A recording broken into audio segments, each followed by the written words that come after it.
Thank you for joining us for today's Ipsos Inside Track webinar briefing featuring data and trends that will impact the 2024 elections. Today's webinar is being presented by experts from Ipsos's public political polling team. Throughout today's session, you will remain in listen-only mode. However, throughout the webinar, please submit your questions online in the Q&A feature. We're going to be addressing questions at the end of today's session. However, if time runs short, then your question will be answered by email. Today's webinar is being recorded and will be directly emailed to you. So now, without further ado, it is my pleasure to introduce today's first speaker, Chris Jackson, Senior Vice President with Ipsos's political polling team. Chris, you have the floor. Thank you, Ellen. Greetings, everyone. Thanks for joining us for our October Inside Track, our last one before the election, which will be held in just about 12 days or so. Though we probably won't know what happens in 12 days. The counting is likely to take a little longer than that. So thank you for joining us. As Ellen said, we have a lot to go through. I am joined, as always, by our editorial director, Sarah Feldman, and our data journalist, Bernard Mendez. We're going to dive right in, but as Ellen said, please make sure to use that Q&A option if you do have any questions. And all of this data is public. It is all stuff that is available on the Ipsos website. We will be making this recording and this webinar available on the Ipsos website. So, this is all going to be available to you in the near future. So let's dive in. What's the agenda today? Well, we're going to do some of the typical things. We're going to talk about what the main issues are. Sarah is going to look at the latest economic data, look at some of the data we have on the things not president on the ballot this cycle. Bernard's going to do a little bit of a deep dive into early voting and turnout impacts, and then I'll finish up talking about the election and our forecast for a week and a half from now. So let's dive into that main issue section. So what are we seeing? So this is from the Ipsos Core Political Tracking. It's a monthly survey, though we've been doing a little bit more frequently the last few days. And essentially the issue landscape seems to be somewhat stable in the country, with the economy, unemployment, and jobs continuing to be sort of the #1 issue, followed by political threats or political extremism or threats to democracy just after that, and then immigration as a little bit of a distant third tier. And then other things further down, 4 or 5% of the country saying that they're a priority for them, #1 priority for them. So things like the environment or healthcare. And this is really what we've seen pretty much all year long, really, especially since rather this summer when Harris became the nominee. And there's a little bit of a pivot from among Republicans from focusing on immigration to focusing more exclusively on the economy. That's sort of the reason that we've seen a little bit of a change in the numbers in immigration coming down from the beginning of the years. The numbers for the economy going up has really been Republicans moving from splitting between the two to being really just talking about the economy as their main issue. But it's important to remember when we look at these issues that it's not necessarily as clear-cut as you may think. So this is the results of 2 pieces of research we did on sort of how different ways of asking about the economy produce different data. So on the right, you can see we had a very sort of simple economic essential sort of version of the question: what's the most important aspect of the economy for the next president to focus on?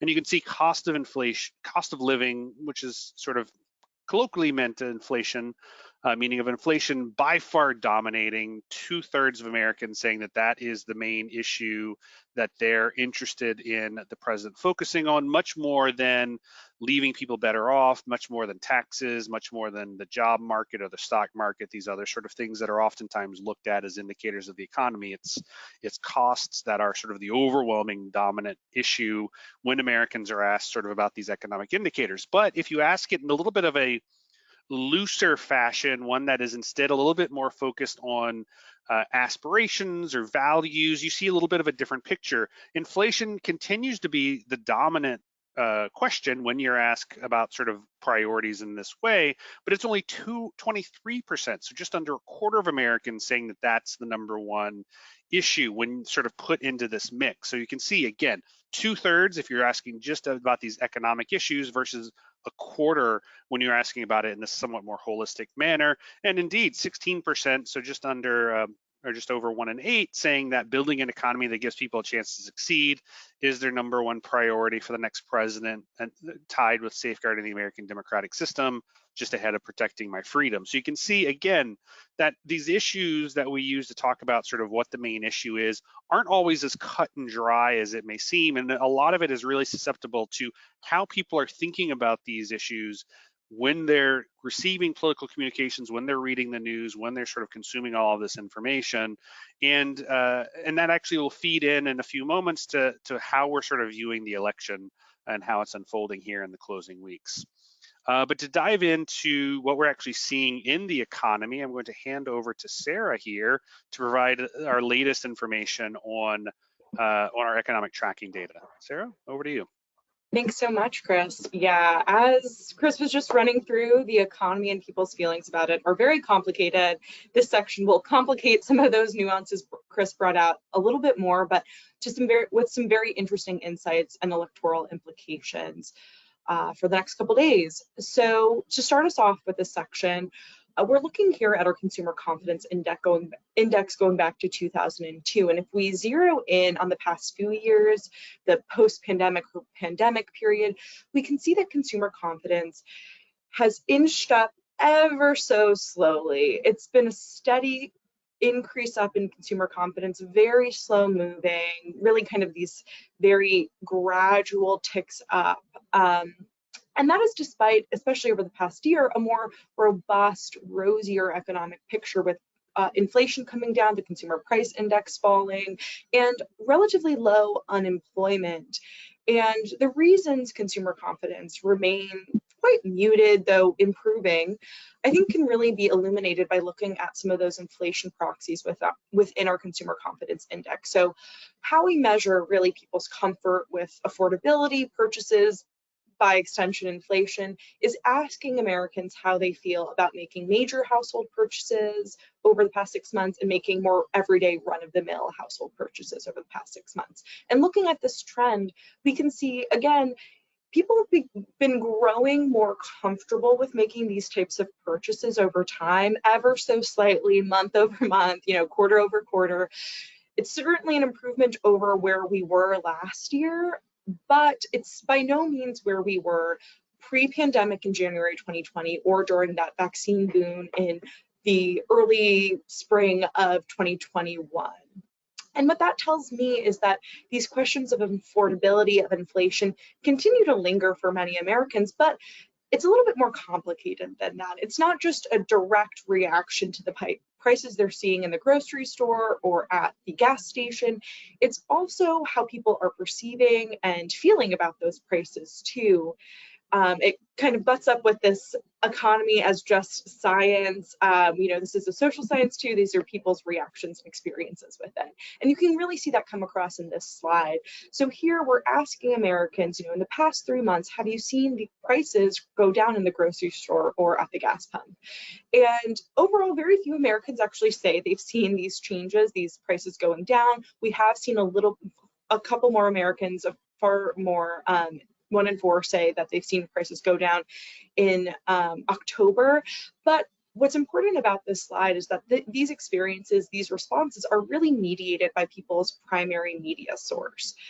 So we can see that folks who turn into mainstream news, that is people who read the Wall Street Journal or another major newspaper, a national news network like ABC News, or public television or radio, are much more likely to say that they've seen these grocery store and gasoline costs go down. That has grown over time as well.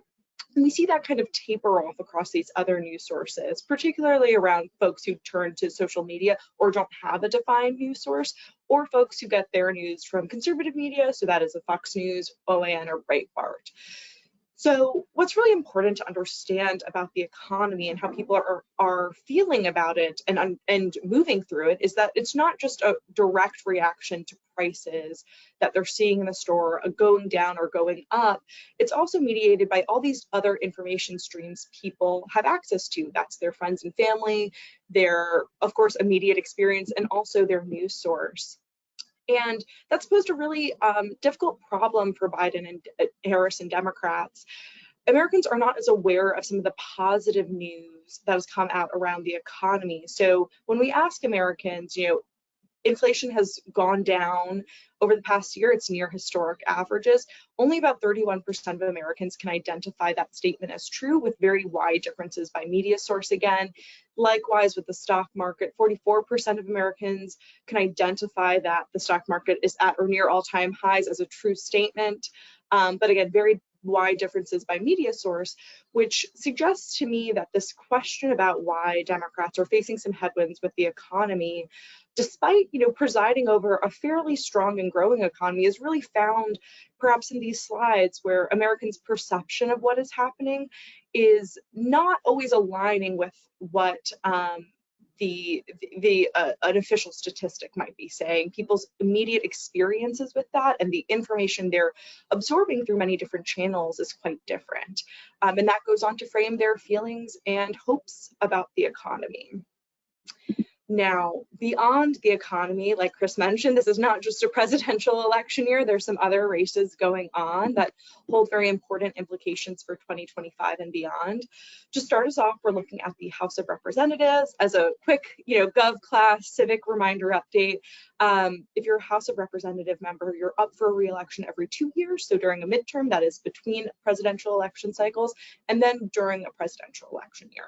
And right now, with the House up, we're seeing in the forecast a very divided and close contest between Democrats and Republicans in the House. There's about 204 seats that lean or are solid Democrats, 206 that lean or are solid Republicans, with the rest being toss-ups. There's 218 for a majority. And when we look at the generic ballot, that is how we measure the mood of the country around these House races, we can see, again, an incredibly closely divided race at these district levels. So there's a lot of interesting races to watch, very close overall. But when we look to the upper chamber, when we look to the Senate, things are a little different. So only a third of Senate seats are up for election this year. That's how the Senate is structured. And the map looks a little bit more favorable towards Republicans. That is because they're defending fewer seats. So there are more Democratic seats that are up for election, putting Democrats in a little bit more of a vulnerable position. And when we turn to the experts, academics, models to understand what might happen in the Senate and House over the next couple of weeks, we can see that the Senate is really favored towards Republicans by 2 seats to anywhere from 2 seats to 6 or so. The House is more definitively a toss-up, and you can really see that. You can see why here. There's about 95 seats that are competitive. 47 of those are currently held by Democrats, 48 are currently held by Republicans. So close contest, a highly contested House of Representatives. The Senate, again, there's some close and interesting races to watch. West Virginia and Montana really leaning towards a flip for Republicans, but Texas, Nebraska, and Florida are worth watching for Republicans, given some of the state-specific politics that are happening there. And this is all very important because who holds the House and Senate really determines, what type of policies can be put into law, whoever might take the White House in January. And, a divided Congress can make the president difficult to get their agenda through. A House and Senate that is aligned with the president's party might be a little bit easier to get those things through. So that's a very important thing to be watching and paying attention to over these next few months. Now, beyond national politics, there's of course also state politics and state races happening. And there are 11 gubernatorial seats up for election in 2024. Many of those are held by Republican incumbents, but a couple important races to watch. North Carolina, of course, given some of the scandals around Lieutenant Governor Mark Robinson, that has been kind of a salacious and a high media coverage event. Also, given Hurricane Helene, rolling through North Carolina and the devastation the state has seen, there's some also important implications for how voters respond to that, both nationally and in their state races. Likewise, in New Hampshire, we're seeing a very close contest in the gubernatorial race there. And again, what's important to note with these governor's races is that what happens in statewide races doesn't neatly always map on to these national races. Vermont is a great example of it. Very solid blue Democratic state, went by 35 points for Biden in 2020, but voted in a Republican governor in 2020 as well by 47 points. So, there are some nuances and peculiarities at the state level, which is heightened when we actually look at some of the ballot measures that are on the ballot this year, particularly abortion. Now, abortion, this is the first presidential election post-Dobbs, so we don't exactly know or have precedent for how these questions might be meted out at the state level during a presidential year, but looking at the elections that have happened since Dobbs, we know that those races have been a real boon for Democrats, a fundraising advantage. Turnout has been better for them in these races where abortion was on the ballot post-Dobbs. So how that intersects and interacts with a presidential election and the dynamics of that will be very interesting to see. But there's a couple of places where that might be particularly important. One being Florida with the Senate race there. There's also key swing states that have abortion on the ballot, particularly Nevada and Arizona. So interesting to see, given the close contest there, how abortion politics plays into the close race for the White House and this ballot measure. And what's kind of important, just some history and context to keep in mind here, 2004, the Defense of Marriage Act, these statewide ballot measures were really seen as being a benefit and boon to Bush's reelection campaign. So whether that kind of adds wind to Democrats back, and we see a same dynamic playing out with these statewide abortion measures, will remain to be seen until after Election Day and everything is said and done and counted. But those are some things to be watching and some history to be keeping in mind as we think through what might happen come Election Day. And just to give you a prevailing sense of the mood of the country, 2 in 3 registered voters do support protecting or increasing access to abortion. That's what they're expecting and preferring leaders in America to do. About a third would prefer leaders in America to reduce or end access to abortion. So the prevailing mood of the country overall among registered voters is in support of these abortion ballots. But again, a lot of peculiarities. Haven't seen this play out in a presidential election cycle. So this will be certainly a historic and interesting space to watch. Now, we are, like Chris said, 12 days out from Election Day proper, but early voting has kicked off in many parts of the country, and we do have some data on that, on what we're seeing there. And compared to 2020, fewer people are voting early in 2024. Now, that might not be a surprise given the extenuating circumstances of the pandemic, the laws that were put in place to allow early voting and mail-in ballots to be a little bit easier for folks to access during that dangerous and historic time. But to just give you some perspective on kind of the differences between 2020 and 2024 and what we're seeing in the early vote, by this time, October 23rd, so as of yesterday, 2020, 51 million people had already voted early. That had surpassed the total early voting in 2016. And we'd go on to see 101 million Americans vote early in 2020. So really just enormous turnout and also early voting. Right now in 2024, we're seeing about 19.7 million Americans turn out so far. So certainly fewer people voting early, but I think where they're voting is really important and will be important to keep in mind as we think through what might happen come Election Day. So we're seeing early voting kind of kick off across the country, but is really concentrated. We see depth of early voting happening in a lot of these very key and closely contested swing states. That is Michigan, Pennsylvania, North Carolina, Georgia. These are states, as we'll get in further into the presentation, that is incredibly close. And we're seeing many Americans, hundreds of thousands of them, vote early in these states. And the peculiarities and specifics of state laws there across a number of these states necessitate that, these early votes cannot be counted or processed until election day. So given the close contest, given the depth of early voting we're seeing here, and given the state laws on the books, I think we can expect to see and be kind of in for a long slog of vote counting. And I'm not sure we'll actually have a winner come election night. So kind of brace yourself for that. This is kind of what we're seeing in the data and what we might expect given what we know right now.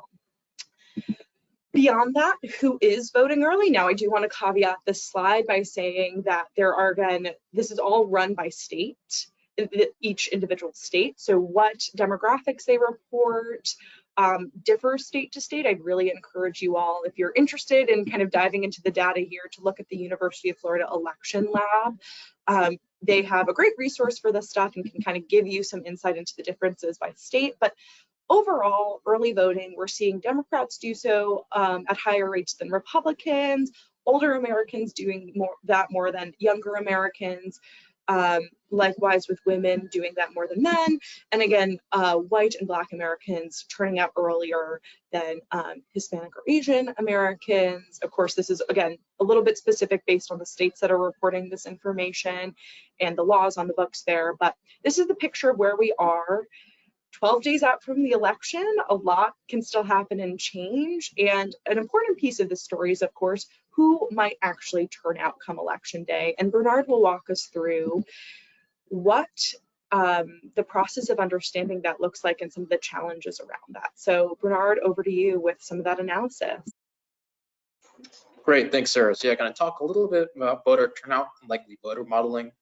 So our next slide really shows how variable turnout can be.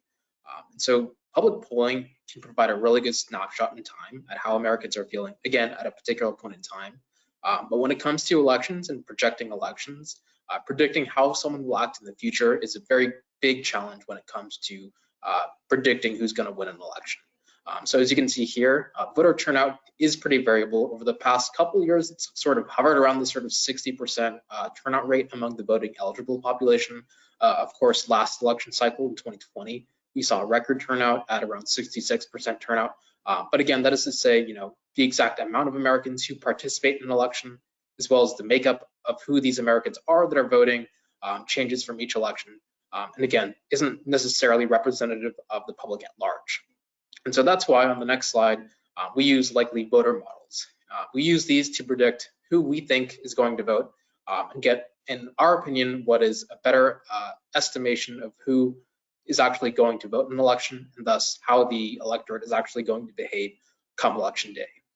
And so to get our likely voter model, we use 3 variables to predict who is going to be a likely voter or not. Those 3 being someone's registered voter status, their past vote history, and whether or not they say they're likely to vote in the election.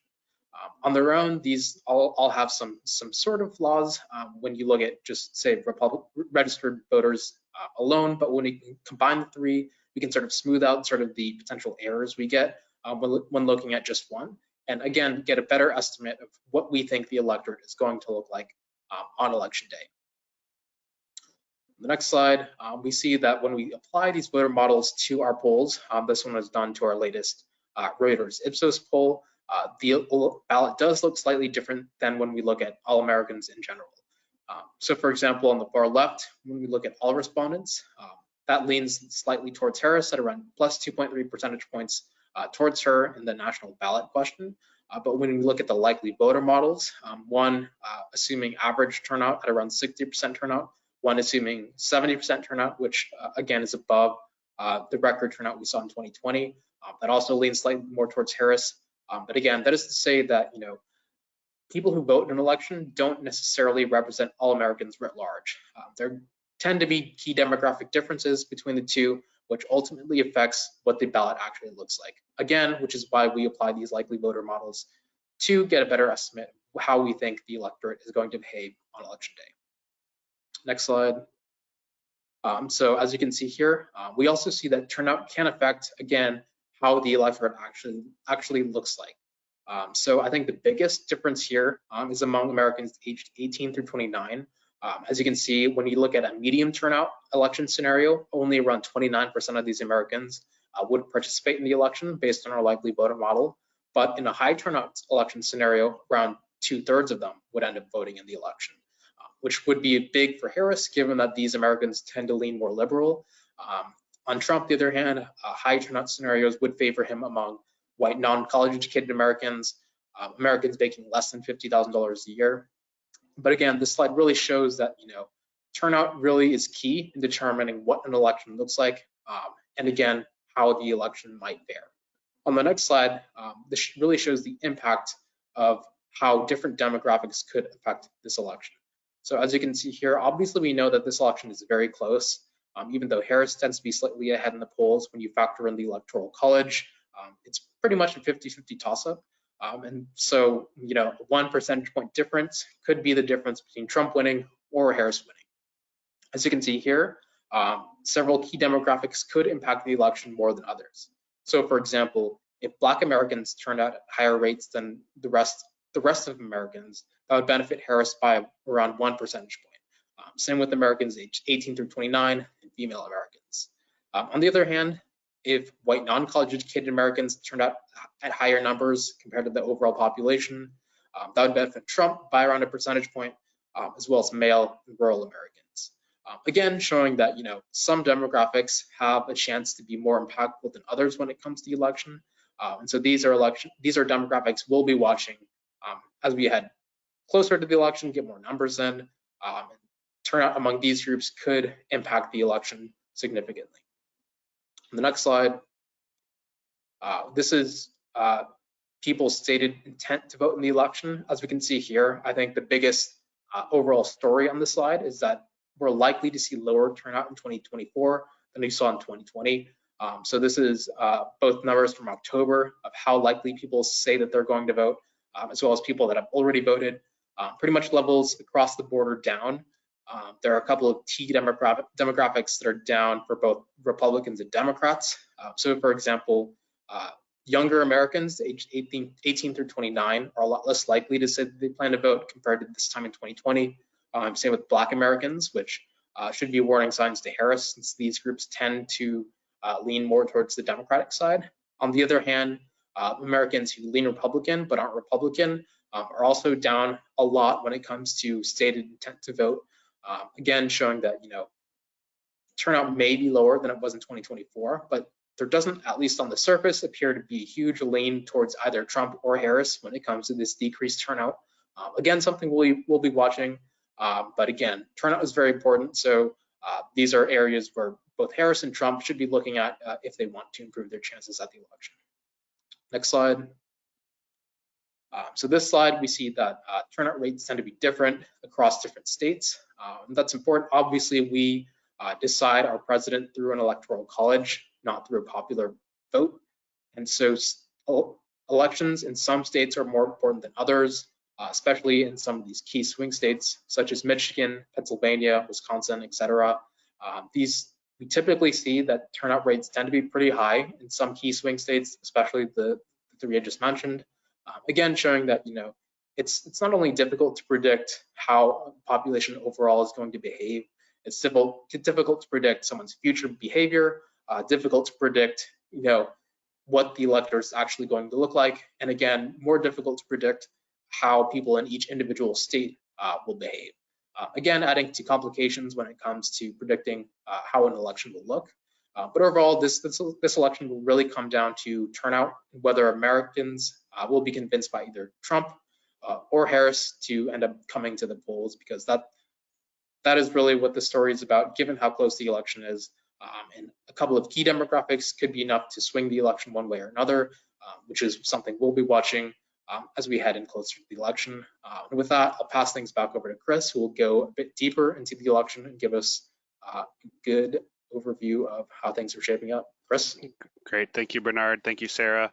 Yeah, so when we think about the election, we like to sort of think big picture to small picture. The polls are actually one of the last things we consider. The horse race and the polls are one of the last things we consider. We always like to start from how do people view the government? How do people essentially view the current administration?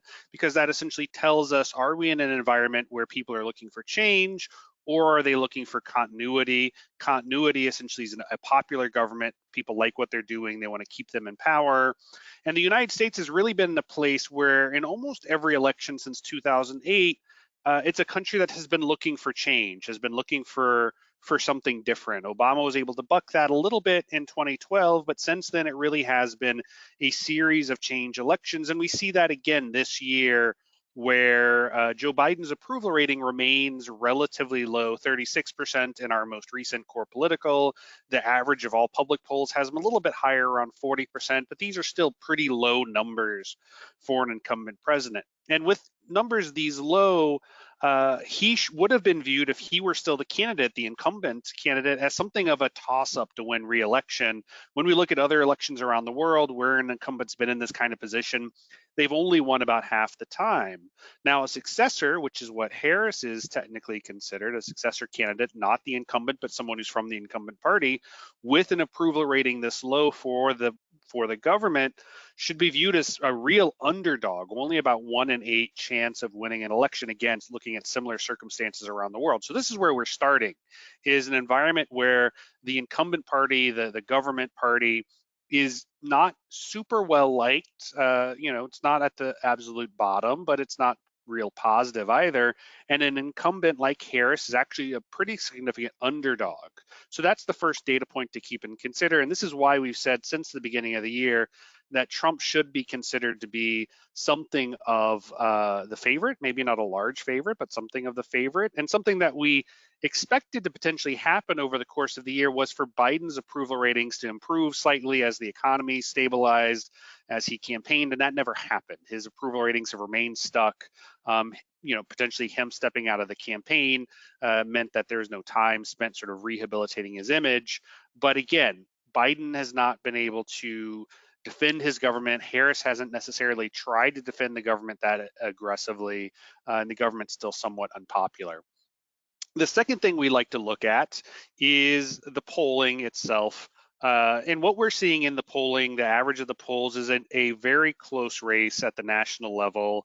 Depending on which aggregator you're looking at, it's 1 to 2 percentage points on average towards Harris, but there's a wide dispersal between polls showing Trump leading at the national level by 2 or 3 points to polls showing Harris leading at the national level by 3 or 4 points. So again, a relatively wide range of potential outcomes, which is honestly what you'd sort of expect to see if the truth was around a 1 or 2 percentage point Harris lead. The margin of error would push it to about 2 points Trump, to about 4 points Harris.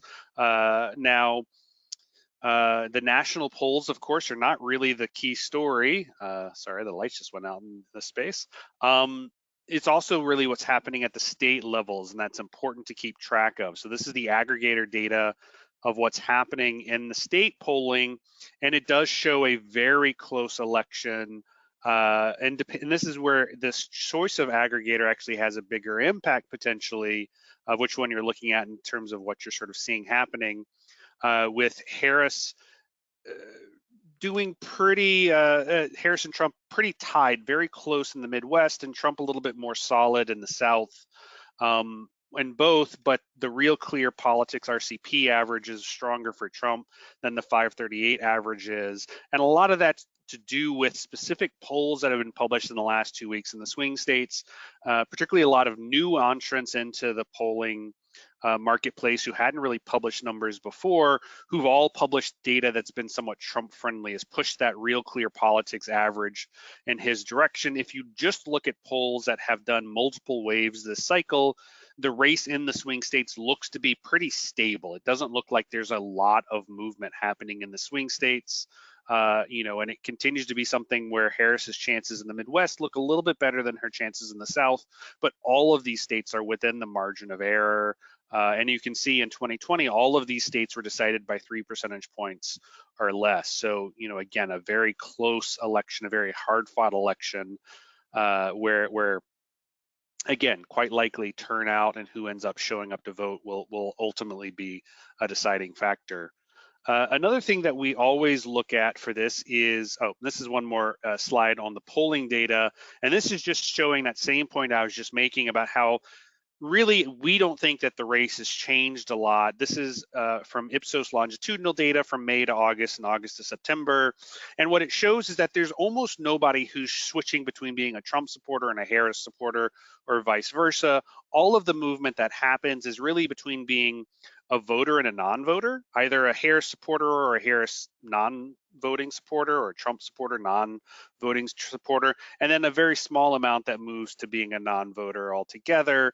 And indeed, that's what we're seeing in the polling right now. The slight narrowing that is happening at the national level really seems to be mostly with Harris supporters moving back towards potentially being non-voters from being more avowed voters. Trump's numbers have stayed very stable, have not moved much at all in that time period. So that's really the dynamic we've been seeing in the last 2 weeks is Harris sort of losing a bit of her support in sort of these closing weeks. And I think that one of the key questions is going to be over the next week and a half is, does she re-engage with those folks? The other thing that we like to look at is the main issue, sort of who is speaking to what the public thinks about most is the most pressing issue. And this is where I think the story gets actually a little bit murky, because if you look at the data, as I talked about at the beginning, the economy sort of continues to be the #1 issue by a small margin. Political extremism follows, immigration follows that, other issues are further down the list. But how you ask the question actually changes the results up a little bit, and increasingly I think it's hard to separate people's political views from what they list off as the main question. For instance, as I was saying earlier in the call, we've seen Republicans being very sort of disciplined about looking at inflation as their #1 concern, and you can see on inflation Trump has a marginal advantage there. He also has an advantage on the economy. However, if you change the dynamic to be looking out for the middle class, also somewhat economic related, you see that Harris is actually slightly stronger on that one. So again, this is a circumstance where it's actually a little bit less clear who's winning on the main issue. And indeed, if you disaggregate people and you sort of take what they say the #1 issue is, and then you take who they think is better on that, it's actually very split. It's almost an even split between Trump and Harris in sort of who the public thinks is best on whatever issue it is that they care about. Republicans are just more unified about inflation than Democrats, who are a little bit more fractured about the issues that they're interested in or focused on. And we see that in, again, another way where we asked about who do you think is better on different issues. You can see that Trump has an advantage on inflation. He has a big advantage on immigration, on fixing the system or giving everyone a chance to succeed. It's a tie, it's very close. And then Harris is a little bit stronger on protecting freedoms or protecting the democratic system. So again, it presents, I think, a less clear picture than sometimes has been shared about exactly what's driving the debate. And I think that's part of why it's such a messy environment right now and it's hard to make sense of. Two more slides on this section. First is just, again, another look at just the economic questions. And you can see that Trump has an advantage kind of across all of the economic questions. This is a relatively consistent thing, and this seems to be less about Trump and Harris, or less about any specific policies of Trump and Harris, and more about just sort of a general vibe or impression, right? People just think that Trump is going to be better than Harris on the economy. I think partially attributable to Trump's sort of reputation as a successful businessman, but also partially because people are sort of remembering the pre-pandemic Trump administration as a good economic time, which it generally was for most people, and have sort of forgotten how 2020 played out, and maybe are giving Trump a pass for 2020. And we see that again over the trend of the last couple of months since Harris became the nominee, is she has been able to narrow the gap slightly with Trump on this main issue. Trump continues to lead, but he leads by a relatively small margin. She's been able to close that gap ever so slightly, though again, it does suggest that Trump does have some inherent advantage on the economy as we're sort of getting into this closing week of the campaign. The other thing I think that is important to remember is sort of how the campaign dynamics are affecting the race. And this is where it's important to remember or understand rather how the media ecosystem is filtering and governing how information goes through people. Sarah talked about a little earlier people's awareness of pieces of information by how they get their news. This is looking at who people think is better on specific policy domains based on if they know these pieces of information. So for instance, in the middle, you can see if you recognize that inflation has returned to historic averages, was a true statement versus not, people who think who know that that's true are overwhelmingly likely to say that Harris is stronger on policy areas, including the economy, versus people who don't know that's true, who are more likely to advantage Trump. Now, I think Harris's challenges on this particular question, about 3/4 of Americans don't know that that's true. That's essentially Trump's advantage, is that he's winning on sort of the vibes, he's winning on sort of the general impressions. People don't know these sort of facts about the direction of the economy, and that's sort of giving him a bit of an advantage. These sort of and we see that, you know, in immigration, people who sort of understand recent trends on immigration, people who understand recent trends on crime, again, prefer Harris as policies across various domains versus Trump. So again, it's not saying that this is necessarily a causal relationship, but there's a very clear connection between what people know to be happening versus how they are viewing the candidates and how they're making their election decisions. Next slide is continuing on sort of this campaign dynamic theme. This is looking at Google search trends as just a bit of a proxy for like who are people looking for information for. And we can see that Donald Trump dominated this space earlier in the year. He was sort of and honestly, he sort of dominated this space since he sort of came onto the scene in 2015. But since Harris has become the nominee, she's actually been a bit stronger in this space, you know, having a very dominant August, losing a little bit of that advantage in September. And indeed, she's actually lost a little bit more into October, but still actually turning the tables a little bit on Trump in terms of who's being searched for, who are people trying to learn more about or look up information about. Harris is sort of winning on this one. And then finally, the last sort of campaign dynamic is looking at is just sort of fundraising. And this is just in terms of total dollars to the campaign committees as a bit of a proxy for sort of engagement or enthusiasm. This is sort of not really looking at the outside money one, which is the lighter colored bar, which is more a factor of really large donations from a handful of people. Instead, this is much more of the, you know, who's giving $100, $200, maybe $1,000.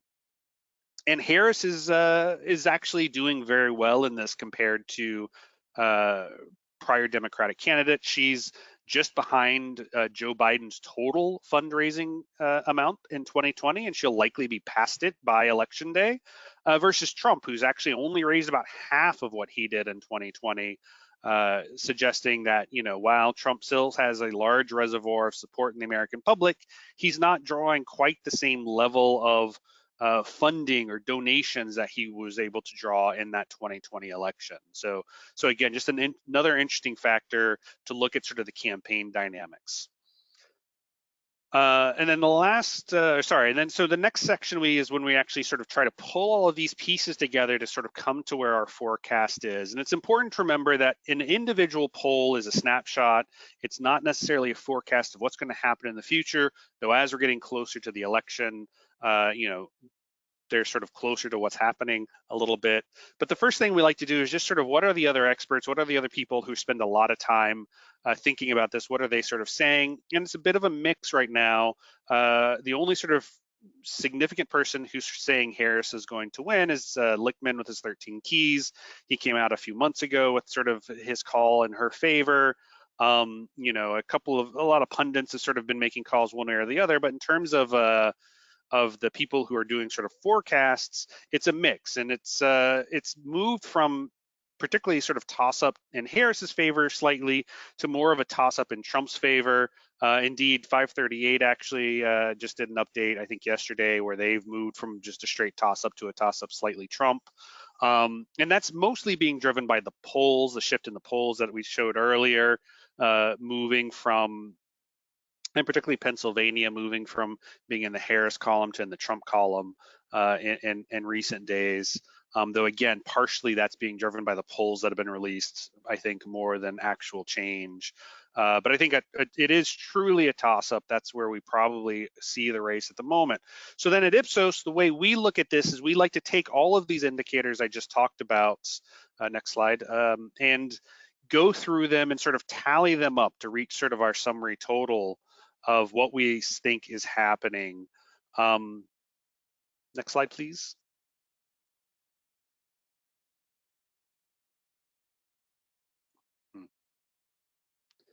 Might be having a hang up in the slide deck. So we like to look at all of these indicators of what we think is the inputs going into it, and what we see is essentially the polls are a push, they're a tie right now. Our internal polling is still a little bit better for Harris at the national level, but at the state level, it's all very much a toss-up as well. The base rate, the government approval model, favors Trump pretty solidly. The main issue model, which is the economy right now, suggests that it's in Trump's favor, but I think that one's a little bit messier. And then finally, looking at the campaign dynamics, it's probably a little bit more in Harris's favor. She has a little bit of an advantage on the campaign dynamics, on fundraising, on attention, on advertising spending in the closing days. Though again, historically speaking, that's been a little bit mixed in terms of its actual payout. And that leaves us in a place where we think that this election is as close to a toss-up as a coin flip as anything in the past couple of election cycles. You know, Trump probably should be viewed as the slight favorite given the fundamentals, but we are discounting the fundamentals ever so slightly because we think this is a little bit of a unique situation with a former president running against a current vice president, sort of just very weird environment where sort of past examples may not necessarily be quite as predictive. But again, it's very close. Trump should potentially be viewed as the favorite, but again, I think it will be coming down to who ends up winning these last week, who ends up getting their side mobilized and out to vote. And if turnout does end up being less than 2020, as some of our data suggesting that it might be, which side is able to keep more of those 2020 voters engaged, getting them out, getting them to show up? We'll find out in a week and a half, right? And I think with that, we will go to questions. So if you do have a question, please use that Q&A application in the GoToMeeting webinar, and we will take we will start taking your questions. First question, can you provide a perspective on how that 45-34 early voting split compares to 2020? In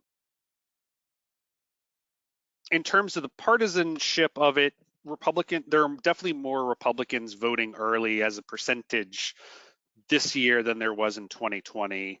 Democrats dominated the early vote in 2020 by a pretty substantial margin. But you have to remember 2020 was the pandemic. Democrats were much more concerned about the risk of contracting coronavirus, and most states had made some sort of provision to allow some sort of earlier mail voting, and Democrats took up on that in huge rates. And I don't think that is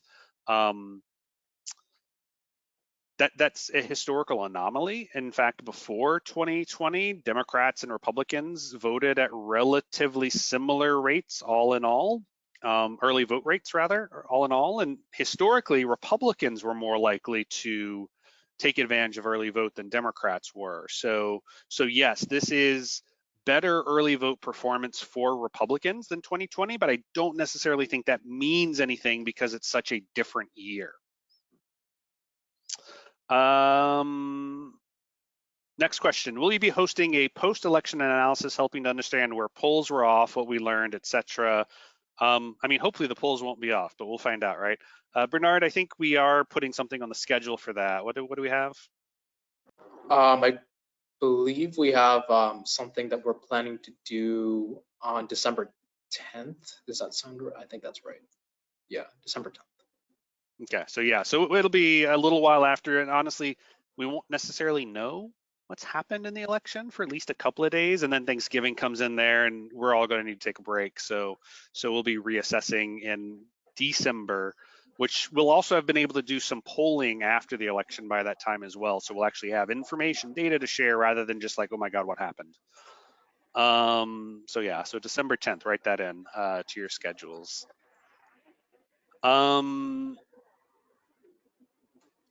Can you talk more about the breakdown of who has shifted away from immigration towards the economy? I was surprised to see such a big shift. Sarah, do you want to take that one? Sure. Yeah. So as Chris mentioned, when we were looking at that trend slide, we did see some differences in the main issue from earlier this year compared to now. Earlier this year, it was really a three-way tie between political extremism, the economy, and immigration as a main issue. And as we got into the spring and summer of this year, we saw immigration kind of fall into more of a third-tier position as a main issue. And when we looked into the demographic differences, over time, we did see Republicans kind of fall away more from immigration as a main issue and move into the economy as the main issue they're citing there. So it's really the shift in, I think Chris made a really good point about how Republicans have been really unified and disciplined in the issues they're citing as their top concern. Earlier this year was really more scattered between the economy and immigration. As we've gotten closer to the election day, it's been more unified around the economy. So that's really the fall in immigration. But when we ask these three-way questions between, allow people to pick more than one option as their main issue, because we know lots of people are concerned about lots of things, immigration is a really pressing concern for Republicans when we ask that main issue question in a different way, excuse me. Next question, do you have insight into Trump's fundraising from product sales and how those funds may support his campaign? How much would that change the fundraising insight? So it's murky because that's not something that's being reported, right? Because that's essentially sales of products. And it's an open question of, is any of that money actually going to spending on his campaign or not?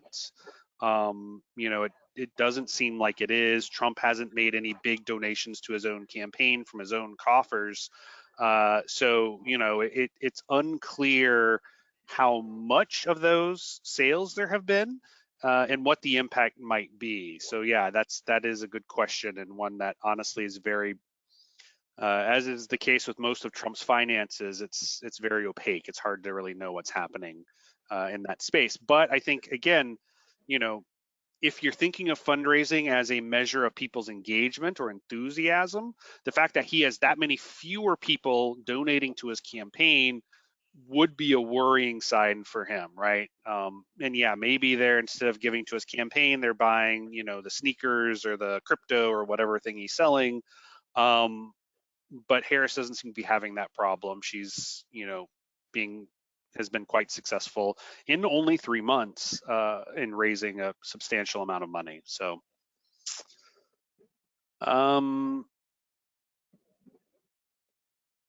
it sounds like you're projecting Democrats will outperform their in-person voting from 2020, given the answer to early voting question. I think that Democrats won't be as lopsided in the early vote as they were in 2020. I think, I can't remember the exact number, but it was like 3/4 of Democrats voted early or something like that. It was some huge percentage. I think the percentages of Democrats who will be voting on election day will be higher. Now, does that mean they'll win election day? I don't know. We'll have to see, right?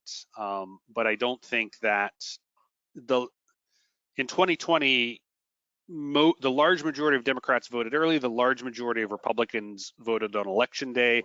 I think those broad trends will still happen. More Democrats will vote early than election day, more Republicans will vote election day than vote early, but I don't think that it will be nearly as lopsided as it was in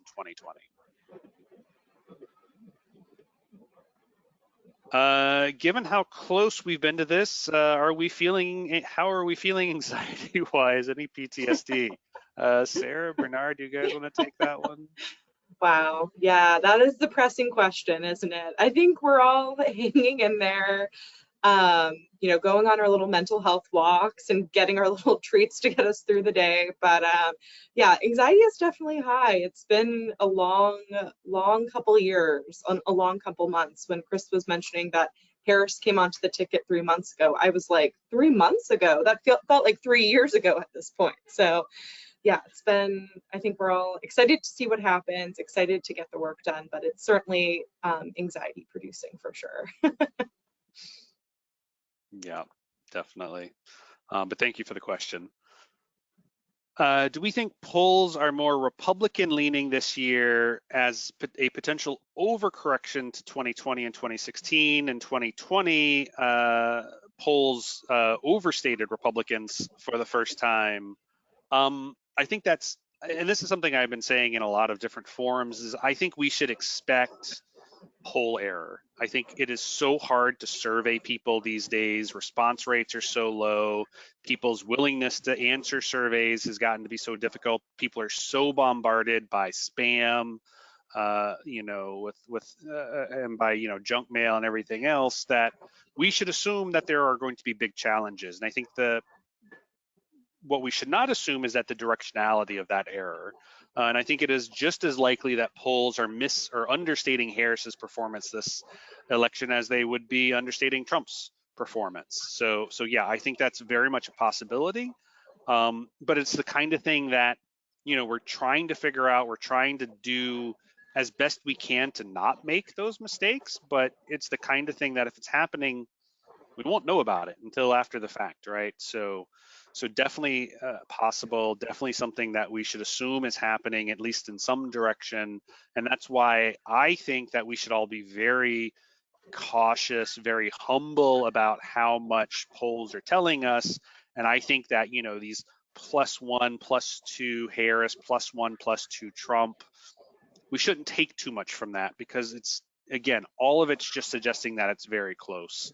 And anything more than that, I think, is assuming the polls are better able to be accurate than they actually are. I think we have time for 1 or 2 more questions. Have we asked about the impact of Trump's criminal issues on Americans? Sarah, do you want to take that? We've done a number of things on it. Yes, yeah, we have asked about that. We did some polling on that last year and earlier this year around the various trials and updates on the convictions. And what we saw is that Americans really don't differentiate between a lot of the cases against Trump, and that it didn't really move the numbers or move the ballot or politics around the presidential election substantially. I think this is kind of people's perceptions of Trump are pretty baked in. They kind of know what to expect. They have their own set views on it, and the criminal cases surrounding him don't really move or change people's opinions. That's already priced into how they're viewing him. Yeah, which means that, you know, any of these sort of late minute things coming out about Trump probably are not also going to affect the race here in the closing weeks, because again, his views of him are pretty static at this point. You know, so I think really the only potential of any late October surprises are probably more on the Harris side than the Trump side. I think that's all we have time for. If you do have more questions, please don't hesitate to stick them in. We'll email you with the response. But as always, we really appreciate your time, spending your time with us. Like I said, this will all be available on the Ipsos website in the next day or so. You're welcome to use it. You're welcome to share it. All of this data is also publicly available on the Ipsos website. You're also welcome to all of that. We're at your disposal. If you have any questions, please don't hesitate to reach out to Sarah, Bernard, or I. And then please make sure to pencil in, what was it, December 10th for our post-election session, when we will be going back through trying to make sense of what happens in the election in a week and a half. If you haven't voted yet, go vote. Otherwise, take care of yourselves, and we'll be in touch in a couple of weeks. Take care, everyone.